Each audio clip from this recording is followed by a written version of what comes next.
Your check engine light comes on during your morning commute. You pull over, call a tow truck, and find out you need a new alternator. $800, due before they release your car, and your bank account has exactly $412 in it. That moment, that sick, sinking feeling in your stomach, is what a lack of financial safety net actually feels like. It is not just about the money, it is about the helplessness, the panic, the feeling that one unexpected thing is all it takes to blow up your entire month. Here's the brutal truth. Nearly 60% of Americans could not cover a $1,000 emergency from their savings. That means most people are just one bad day away from debt, a maxed-out credit card, or having to ask family for help.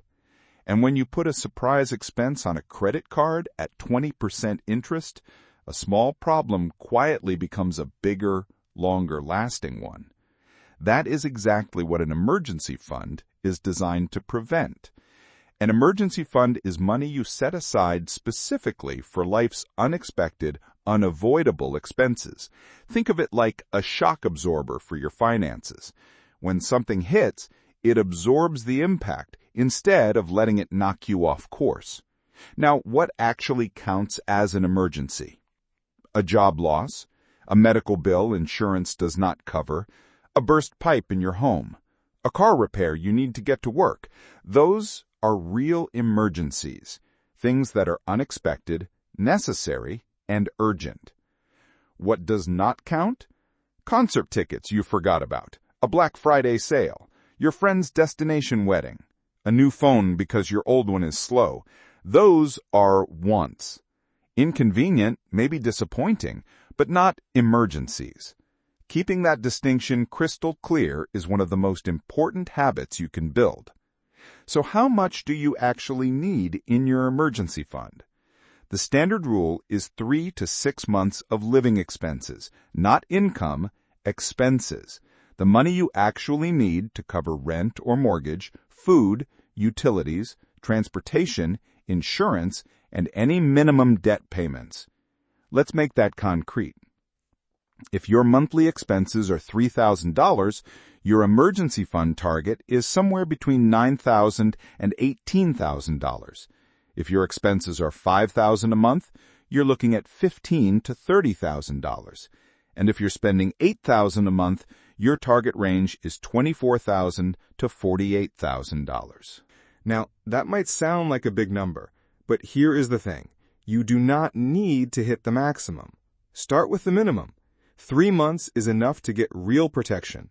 6 months is ideal if your income is variable, you are self-employed, you have dependents, or your industry tends to have layoffs.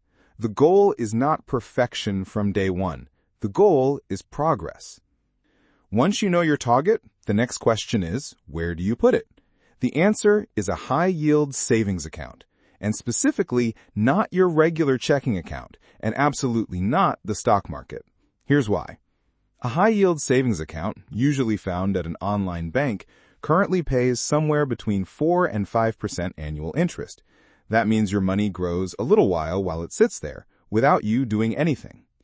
Compare that to a traditional bank savings account, which might pay you 0.01%.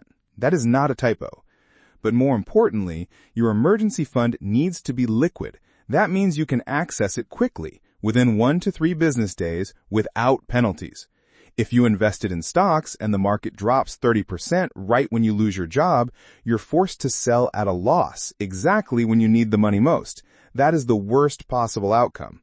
Your emergency fund is not an investment. It is insurance. Now let's talk about how to actually build it, step by step. Step 1. Start with a mini fund of $1,000. This is your immediate goal before anything else. $1,000 handles most single-incident emergencies, a car repair, a small medical bill, a broken appliance. It is not your final destination, but it changes your relationship with money almost immediately. Step 2. Open a dedicated high-yield savings account just for this fund. Name it something that makes it feel real, emergency fund, or safety net. Keep it separate from the account you use for everyday spending. Out of sight, out of mind, in the best possible way. Step 3. Automate it. Set up an automatic transfer from your checking account to this savings account every single payday. Even if it's $50, even if it's $25, automation removes the decision from the equation. You never have to remember to save, and you never have to resist spending the money first. It just happens. Step 4. Find extra fuel. Look at your budget for spending you can temporarily cut. Subscriptions you forgot about, eating out less, or pausing a hobby expense for a few months.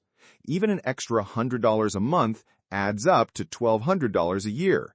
Sell things you no longer use. Put your tax refund directly into the fund.